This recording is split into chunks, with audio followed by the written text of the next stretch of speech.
The starship Horizon's Edge came out of faster-than-light travel with a soft hum. Through the wide viewing windows, the crew could see the Carathan homeworld for the first time.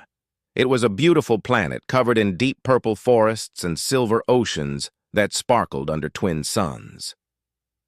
Lieutenant Daniel Carter stood near the observation deck, watching the planet grow larger as they approached. He was a young man with kind brown eyes and a calm way about him. He was not the strongest or the loudest officer on the ship. But people liked him because he listened more than he talked and smiled more than he frowned. Commander Katie Brooks walked up beside him. She was his superior officer, a sharp woman with short gray hair and a no-nonsense attitude. "You ready for this?" she asked. Daniel nodded. "As ready as I can be. First contact with an alien empire. No pressure." Katie smiled a little. "You were picked for this because you have a gentle touch. The Carathan are proud people. They do not like loud humans who talk too much. You are quiet. You are polite. That is why you are our diplomatic attaché for this mission." Daniel took a deep breath. "I will do my best." The Horizon's Edge landed in a massive docking bay carved into a mountain. The Carathan had built their cities into the rocks and hills of their world, blending technology with nature in a way humans had never seen before. A delegation was waiting for them. The Carathan were tall and slender, with skin that ranged from pale lavender to deep violet. Their eyes were large and dark, like pools of ink. They wore flowing robes of silver and gold, and they moved with a grace that made humans look clumsy by comparison. At the front of the delegation stood Ambassador Deathworlder. He was an older Carathan with deep lines on his face and a stern expression. He greeted the human captain with a formal bow and spoke in a voice that was soft but carried weight. "Welcome to Carathis. We hope this summit will bring understanding between our peoples." The captain returned the bow and gave a polite speech about peace and cooperation. Daniel stood behind him, watching the alien faces for any sign of emotion, but the Carathan showed nothing. Their expressions were calm, almost blank. It was like looking at beautiful statues. Then Daniel noticed her. She stood at the back of the delegation, half hidden behind the taller figures. She was younger than the others, with skin the color of a pale morning sky and hair that fell like white silk to her shoulders. Her eyes were the same dark pools as the rest of her kind, but there was something different in them. They darted around nervously, never resting on one place for too long. She looked uncomfortable. She looked like she wanted to be anywhere else in the universe. Daniel felt a strange pull toward her. Not attraction, exactly. More like the feeling you get when you see a small animal caught in a trap. You want to help, even if you do not know how. The welcome ceremony ended, and both groups moved to the great hall for a reception. There was food and drink from both worlds, and diplomats from both sides tried to make polite conversation. Daniel did his job. He smiled. He shook hands. He answered questions about Earth and human culture. But his eyes kept drifting to the young Carathan woman at the edge of the room. She stood alone near a pillar, holding a glass she had not sipped from. The other Carathan did not approach her. The humans did not notice her. She was like a ghost at her own party. Daniel excused himself from a conversation and walked toward her. He moved slowly, not wanting to startle her. When he was close, he stopped and gave a small nod. "Hello," he said simply. "I am Daniel Carter. I am part of the human delegation." The woman's eyes went wide. For a moment, she looked like she might run away. Her violet skin flushed darker, turning almost purple at her cheeks. I am," she started, but the words seemed to get stuck in her throat. Daniel waited patiently. He did not push. He did not fill the silence with more words. He just stood there, calm and open. Finally, she managed to speak. "I am Valeth, Valeth Sora An." Daniel's eyebrows rose slightly. He had studied the briefing materials. Sora An was the name of the imperial family. This woman was a princess. "It is an honor to meet you, Princess Valeth," he said, keeping his voice gentle. She looked down at the floor. "Please, just Valeth. I am not important. I am the third daughter, the youngest. No one cares about the third daughter." There was pain in her voice, buried deep. Daniel pretended not to notice. "Well, Valeth," he said, "I am the youngest in my family, too. I have 2 older brothers. They always got the attention. I understand how that feels."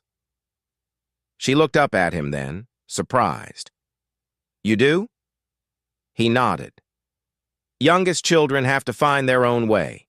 It is not easy. But sometimes it makes us stronger." Valeth stared at him like he had said something impossible. In her world, no one talked about such things. Feelings were private. Struggles were hidden. You wore a mask and you never took it off. But this human stood before her with an open face and kind eyes, talking about his own weaknesses like it was nothing, like it was normal. She did not know how to respond, so she said the only thing she could think of. "Your drink is empty." Daniel looked down at his glass and laughed. "You are right, it is. Would you like me to get you a fresh one too? That one looks warm." Valeth looked at the glass in her hand. She had been holding it so long that the liquid inside had gone flat. She had been so nervous that she had forgotten about it completely. "Yes," she said quietly. "That would be nice." Daniel smiled and walked away to find the refreshment table. Valeth watched him go, her hearts beating faster than they should. When he returned with 2 fresh glasses, they talked a little more. Small things, safe things. The color of the twin suns, the food at the reception, the differences between human and Kirithan music. The conversation lasted only 15 minutes. Then Ambassador Zeth appeared and guided Valeth away with a firm hand on her shoulder. He gave Daniel a long, unreadable look before they left. That night, Valeth lay in her quarters and stared at the ceiling. She could not sleep. She kept thinking about the human with the kind eyes and the easy smile. He had spoken to her like she mattered, like she was a person, not just a title. No one had ever done that before, not outside her family. It was just a small kindness. It meant nothing. So why could she not stop thinking about it? She turned over in her bed and closed her eyes. But sleep did not come for a long time. The days that followed were filled with meetings, ceremonies, and endless negotiations. The human delegation and the Kirithan Council talked about trade routes, scientific cooperation, and cultural exchanges. It was important work, but it was also slow and often boring. Daniel did his job well. He attended every meeting. He took notes. He answered questions when asked, and stayed quiet when silence was needed. Commander Katie Brooks told him she was proud of his work, but Daniel had a secret. Every day, no matter how busy he was, he found himself looking for Valeth. At first, he told himself it was just curiosity. She was so different from the other Kirithan. They were all cold and formal, like statues made of ice. But Valeth had something warm hidden beneath her shy surface. He wanted to understand her better. He started to notice patterns. Valeth would appear at the edge of meetings she had no reason to attend. She would linger in hallways when Daniel walked through them. She never approached him directly.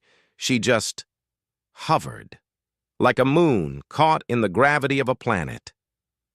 One afternoon, Daniel was walking through the garden courtyard when he spotted her sitting alone on a stone bench. She was looking at a small purple flower, turning it in her fingers. He walked over and sat down beside her. She jumped a little at his sudden presence, and her cheeks turned darker. "I did not mean to scare you," Daniel said softly. "You did not," she said quickly. Then, more honestly, "Maybe a little." Daniel smiled. "I saw you sitting here. I thought you might like some company. But if you prefer to be alone, I can leave."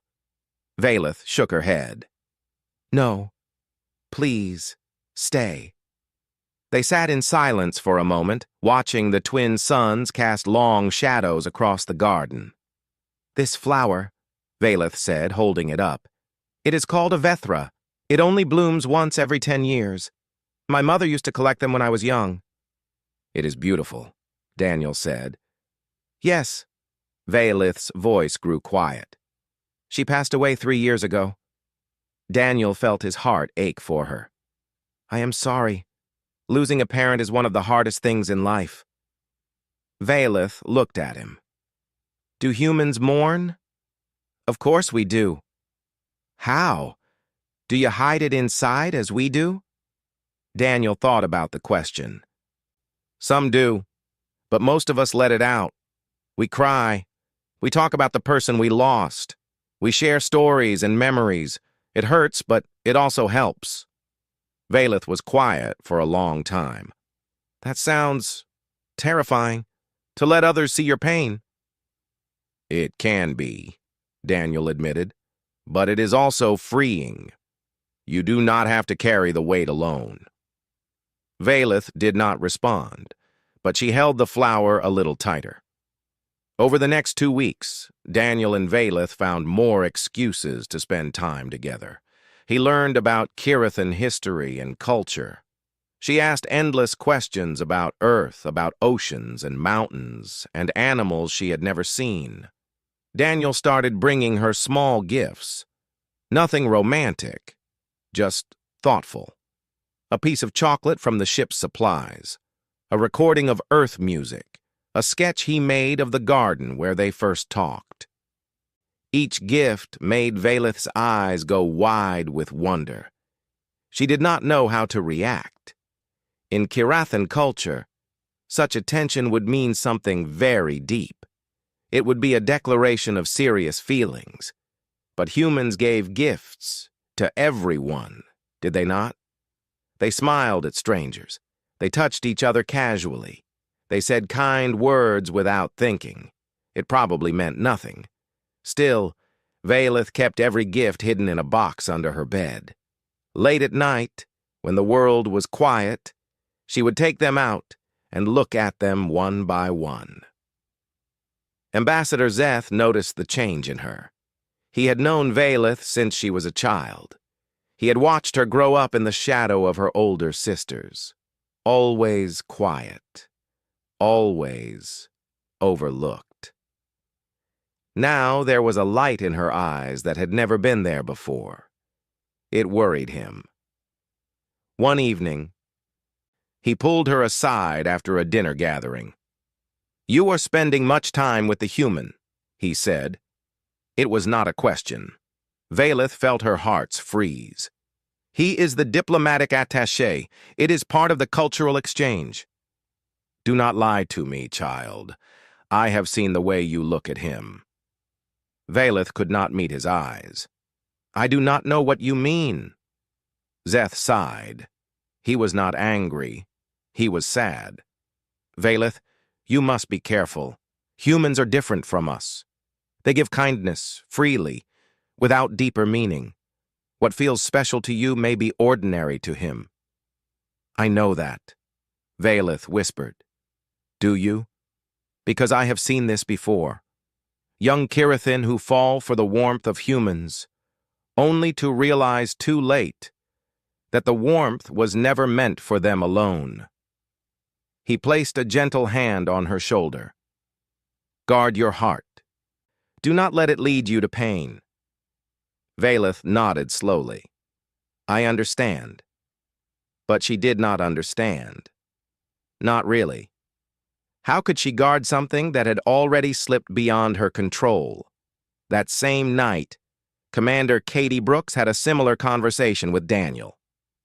"The princess seems very attached to you," she said, standing in his quarters with her arms crossed. Daniel frowned. "She is just lonely. She does not have many friends. I am trying to be kind." Kind. Katie repeated the word like it was dangerous. "Daniel, you are a good man. That is why I picked you for this mission. But good men sometimes do damage without meaning to. The Karathan do not experience kindness the way we do. To them, every small gesture has weight." "What are you saying?" "I am saying be careful. You might be giving her hope for something you cannot deliver." Daniel felt a twist of discomfort in his chest. "I am not leading her on. I like talking to her. Is that wrong?" Katie's expression softened. "No. But ask yourself this. If she were human, would you treat her the same way? Or would you have already noticed what is happening between you?" She left without waiting for an answer. Daniel sat alone in the dark for a long time after that. He thought about Valeth, her shy smile, her curious questions, the way her eyes lit up when he brought her gifts. He had told himself it was just friendship, but was it? He did not know. And that scared him more than anything. Meanwhile, in her own quarters, Valeth took out her hidden box of treasures. She held the chocolate wrapper, the music chip, the small sketch of the garden. She pressed them against her chest and felt the ache inside her grow stronger. She was falling. She knew it now. Falling into something deep and terrifying and wonderful. And she had no idea how to stop. The explosion came without warning. Daniel was in his quarters when the alarms started screaming. Red lights flashed. The whole ship shook like a giant had grabbed it and squeezed. He ran into the corridor and found chaos. Crew members rushed in every direction. Officers shouted orders. Smoke poured from somewhere deep in the lower decks. Commander Katie Brooks appeared beside him, her face hard and focused. "Rogue faction," she said quickly. "A group of Karathan extremists who do not want peace with humans. They planted bombs in the summit hall and the docking bay." Daniel's blood went cold. "Casualties? Unknown. We are in lockdown. Everyone is securing their areas." She grabbed his arm. "The Karathan delegation is scattered. Some made it to safe rooms. Others—" She shook her head. "Find anyone you can. Get them to safety." She disappeared into the smoke before he could respond. Daniel moved through the ship, checking rooms and hallways. He found 2 Karathan diplomats hiding in a storage closet and guided them to a secure area. He helped a wounded human engineer reach the medical bay, but he could not stop thinking about Valeth. Where was she? Was she safe? Was she hurt? He tried to push the thoughts away. He had a job to do. He could not let personal feelings cloud his judgment, but the thoughts would not leave. He searched for another 30 minutes. The ship was slowly coming under control. The fires were out. The extremists had been caught. But there were still people unaccounted for. Then Daniel heard something. A soft sound, almost lost in the hum of emergency systems. It sounded like crying. He followed the noise to a storage bay on the lower deck.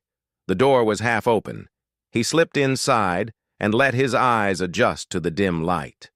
There, huddled behind a stack of cargo containers, was Valeth.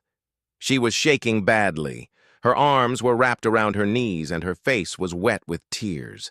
When she saw Daniel, she gasped and pressed herself further into the corner. "Hey," Daniel said softly. He crouched down so he was at her level. "It is okay. It is me. Daniel." Valeth stared at him with wide, terrified eyes. I cannot breathe. I cannot." Daniel recognized the signs. She was having a panic attack. Her body was frozen with fear and her mind was caught in a loop of terror. He sat down beside her, keeping a little distance so she would not feel trapped. "Listen to my voice," he said gently. You are safe now. The danger is over. The people who did this have been caught. No one is going to hurt you." Valeth shook her head. "I was in the summit hall when the bomb went off. I saw people fall. There was fire and screaming, and I ran. I just ran. I did not help anyone. I just ran." Her voice cracked with shame. Daniel felt his heart break for her. "You did the right thing. Running was the right thing. You are not a soldier. You are not trained for combat. If you had stayed, you might have died." "But I was so scared," she whispered. "I am always so scared. Of everything. Everyone." Daniel was quiet for a moment. Then he said, "Being scared does not make you weak. It makes you honest. The bravest people I know are the ones who feel fear and keep going anyway." Valeth looked at him. Really looked at him. "How do you do it? How are you so calm?" "I am not calm," Daniel admitted. "Inside, I am terrified. But I learned a long time ago that fear is just a feeling. It cannot control me unless I let it." Valeth was silent. The tears still streamed down her face, but her breathing was slowing. The shaking was less violent now. Without thinking, Daniel reached out and took her hand. Valeth froze. In Kirithan culture, touching hands was deeply intimate. It was something lovers did, something married couples did, not casual friends. But Daniel did not know that. To him, it was just comfort, just human kindness. Valeth did not pull away. She could not. The warmth of his hand spread through her like sunlight after a long winter. They sat there in the darkness, hand in hand, while the ship hummed around them. "Daniel," Valeth said quietly. "Yes?" She opened her mouth to speak. The words were right there, pressing against her lips like birds desperate to fly. "I think I love you." But they would not come out. Her cultural conditioning was too strong. Her fear of rejection was too deep. What if she said it and he looked at her with confusion? What if he pulled his hand away and told her she had misunderstood? The silence stretched between them. Finally, she said, "Thank you for finding me." Daniel squeezed her hand gently. "I will always find you." He did not know what those words meant. He said them the way humans said such things. Casually, kindly. But to Valeth, they sounded like a promise. The lockdown ended an hour later. Daniel guided Valeth to the medical bay where she was checked for injuries. Ambassador Szeth was there, his face pale with worry. When he saw her, relief flooded his features. "You are safe," he said, taking her shoulders. "Thank the stars."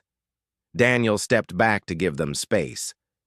Valeth looked at him over Szeth's shoulder, and something passed between them. A silent understanding. A shared secret. Then Szeth led her away, and Daniel was left standing alone. Commander Katie Brooks appeared beside him.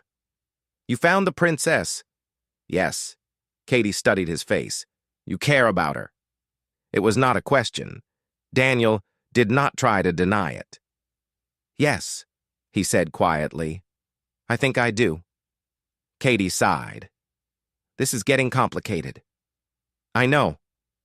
But what could he do? You could not control who you cared about. Feelings did not follow orders. That night, Valeth lay in her quarters and replayed every moment in the storage bay. The warmth of his hand, the kindness in his voice, the way he said he would always find her. She had almost told him. She had been so close, but she had not. And now she wondered if she ever would. The words were trapped inside her, growing heavier with each passing day. She did not know how much longer she could carry them before they crushed her completely. After the attack, everything changed. The summit continued, but the mood was different. Security was tighter. Trust was harder. Everyone walked through the halls with careful eyes and guarded hearts. Valeth changed too, but not in the way anyone expected. She began avoiding Daniel. It started small. She stopped appearing at meetings she had no reason to attend. She stopped lingering in corridors. When Daniel entered a room, she found an excuse to leave. At first, Daniel thought she was just shaken from the attack. He gave her space. He did not push. But days passed, and she only grew more distant. One morning, he saw her in the garden where they used to talk. He walked toward her, ready to ask how she was doing. But before he could reach her, she stood up quickly and hurried away without looking back. Daniel stopped in his tracks, confused and hurt. What had he done wrong? He tried to remember their last real conversation. The storage bay, the darkness, holding her hand while she cried. Had he crossed a line without knowing it? Had he made her uncomfortable? The questions haunted him. Commander Katie Brooks noticed his distraction. "You look like a man carrying a weight," she said during a quiet moment. "The princess is avoiding me," Daniel admitted. "I do not know why." Katie raised an eyebrow. "Did something happen between you?" "During the lockdown, I found her hiding in a storage bay. She was scared. I stayed with her until it was safe. I held her hand." He paused. "Do you think that was wrong?" Katie was silent for a moment. Then she said, "Among the Kirathan, touching hands is significant. It is not casual like it is for us." Daniel felt his stomach drop. "What do you mean?" "It is something intimate, reserved for close family or romantic partners." Daniel closed his eyes. "I did not know. I was just trying to comfort her." "I believe you. But she might be confused now. She might be trying to protect herself by putting distance between you." Daniel felt a wave of guilt wash over him. He had never meant to hurt her. He had never meant to make things complicated. But it seemed like he had done both. Meanwhile, Valeth was fighting her own battle. Ambassador Zeth's words echoed in her mind every day. Humans give kindness freely. It means nothing special. Daniel had held her hand because that was what humans did. It was comfort, friendship, nothing more. She had to stop hoping for something that would never happen, so she built walls around her heart. She avoided Daniel. She kept her face blank and her voice polite whenever they crossed paths. She became the cold, distant princess her family had always wanted her to be. But inside, she was dying. Every time she saw Daniel smile at someone else, the ache grew sharper. Every time she heard his laugh echo down a corridor, she wanted to run to him. Every time she lay alone in her quarters at night, she felt the weight of unsaid words pressing down on her chest. She wrote in her journal every night. Pages and pages of feelings she could not speak aloud. She wrote about his kind eyes, his gentle voice, the way he looked at her like she mattered. She wrote the words she could never say. "I love you. I love you. I love you." And then she would close the journal and hide it away, because saying it to paper was almost as terrifying as saying it to him. One evening, Daniel finally approached her directly. She was standing on a balcony, overlooking the city, watching the twin suns set. He walked up beside her, and she felt every muscle in her body tense. "Valeth," he said quietly. "Can we talk?" "There is nothing to talk about," she said. Her voice was flat, empty.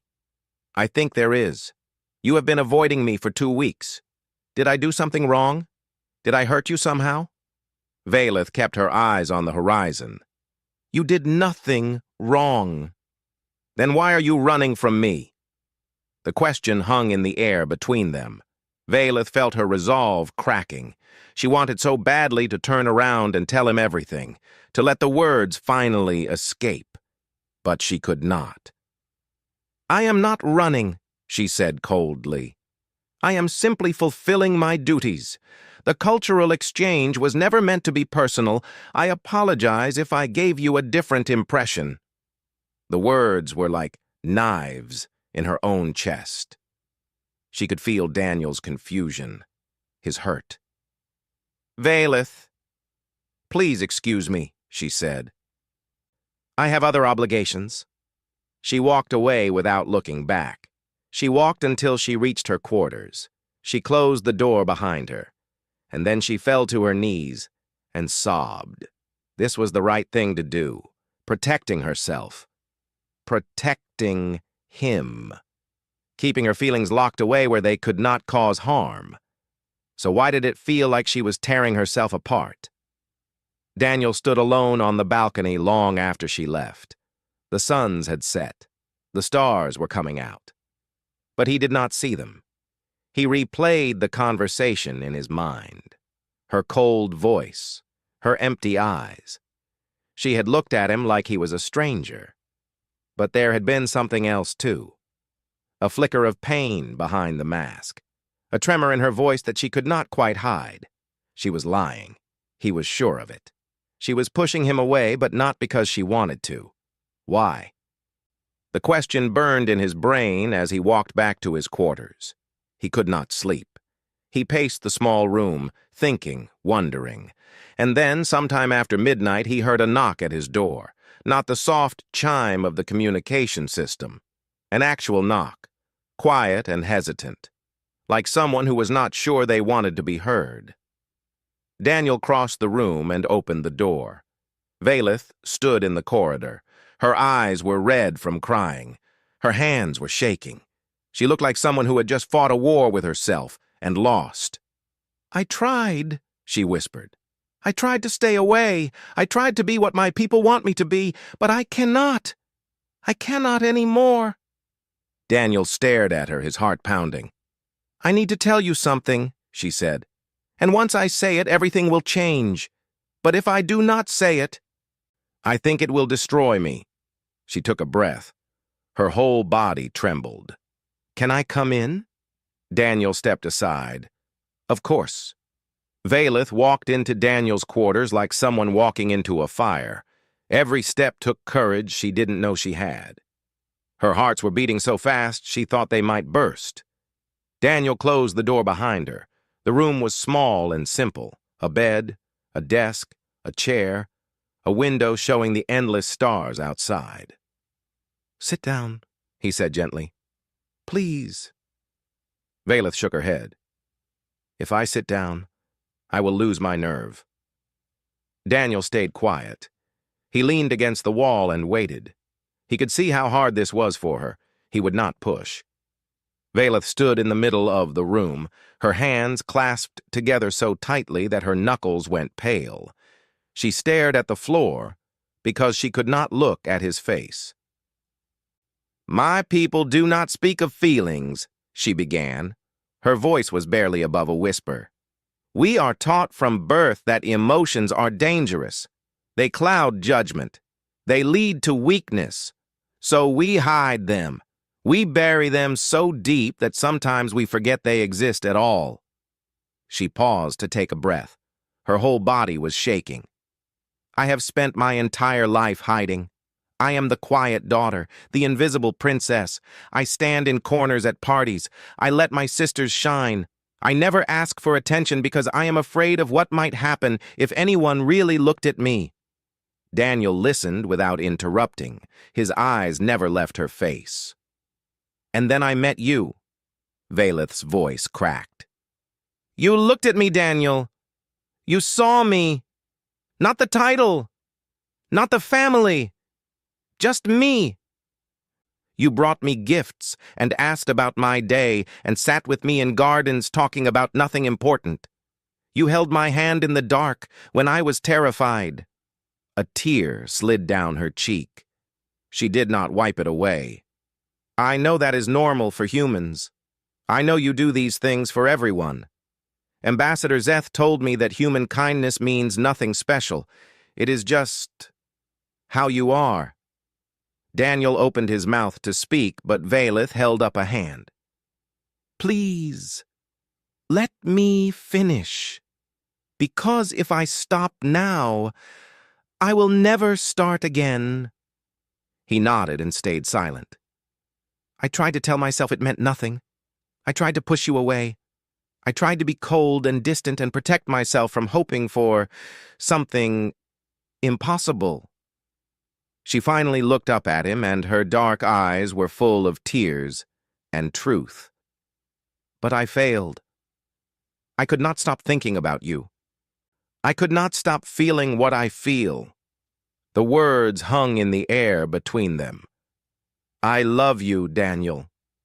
She said it simply, quietly, like someone laying down a burden they had carried for too long. "I know that is probably strange to you. I know we come from different worlds. I know there are 1,000 reasons why this cannot work. But I had to say it, because keeping it inside was killing me. I could no longer contain it." She fell silent. The confession was done. The words were out. Whatever happened next was beyond her control. Daniel did not move for a long moment. He stared at her with an expression she could not read. Fear gripped her heart. This was it. He was going to let her down gently. He was going to explain that she had misunderstood, that his kindness was just kindness, that she was just a friend, and nothing more. But then he pushed himself off the wall and walked toward her. He stopped just a few inches away, close enough that she could feel the warmth coming off his body. "Valeth," he said softly, "look at me." She forced herself to meet his eyes. "Ambassador Zeth was right about one thing. Humans do give kindness freely. We smile at strangers. We help people we barely know. It is part of who we are." Valeth felt her heart sinking. But he was wrong about something, too. Daniel reached out and took her hands. "He was wrong about what I feel for you." Valeth stopped breathing. "I told myself it was just friendship. I told myself I was only being polite. But that was a lie. Because when you started avoiding me, I felt like something had been torn out of my chest. When you looked at me with cold eyes, I could not sleep at night. And when you walked away from me on that balcony, I stood there for an hour trying to understand what I had done wrong." He squeezed her hands gently. "I care about you, Valeth. More than I understood at first. More than I was ready to admit. I do not know what the future holds. I do not know how two people from different worlds can build something real. But I know that I want to try." Valeth stared at him. The tears were flowing freely now, but they were not tears of sadness anymore. "You mean it?" she whispered. "I mean it." A sound escaped her throat, half laugh, half sob. She had spent so long preparing for rejection that she did not know how to accept the opposite. Daniel smiled. "Can I ask you something?" She nodded. "That night in the storage bay when I held your hand, I did not know it was significant. In Kirithan culture, I mean. Was that okay?"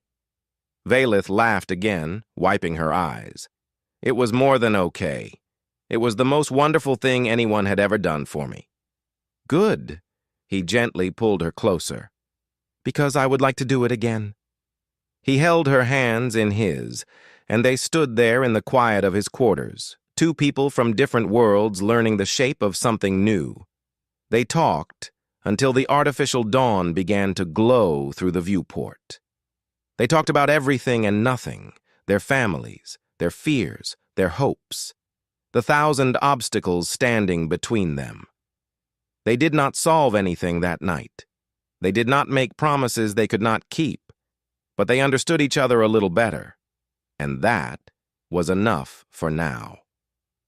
When the morning came, Valeth stood up to leave. "What happens now?" she asked. Daniel thought about it. Now we take it one day at a time. We figure things out together. And whatever comes, we face it together. Valeth smiled. It was the first real smile she had given in weeks. I like that plan. She walked to the door, then stopped and looked back at him. Daniel? Yes? Thank you. For listening. For understanding. For not running away when I told you the truth. Daniel smiled back. Thank you for being brave enough to tell me. She left his quarters and walked back through the quiet corridors of the ship. The weight that had been crushing her for so long was finally gone. In its place was something new, something fragile and frightening and beautiful. Hope. Later that day, she sat down and wrote a message to her father, the Emperor. It was short and simple. She told him that she would be extending her stay with the human delegation indefinitely. She did not explain why. He would figure it out soon enough. She pressed send and watched the message disappear into the void between stars. Then she stood up, took a deep breath, and walked out to find Daniel. Their story was just beginning.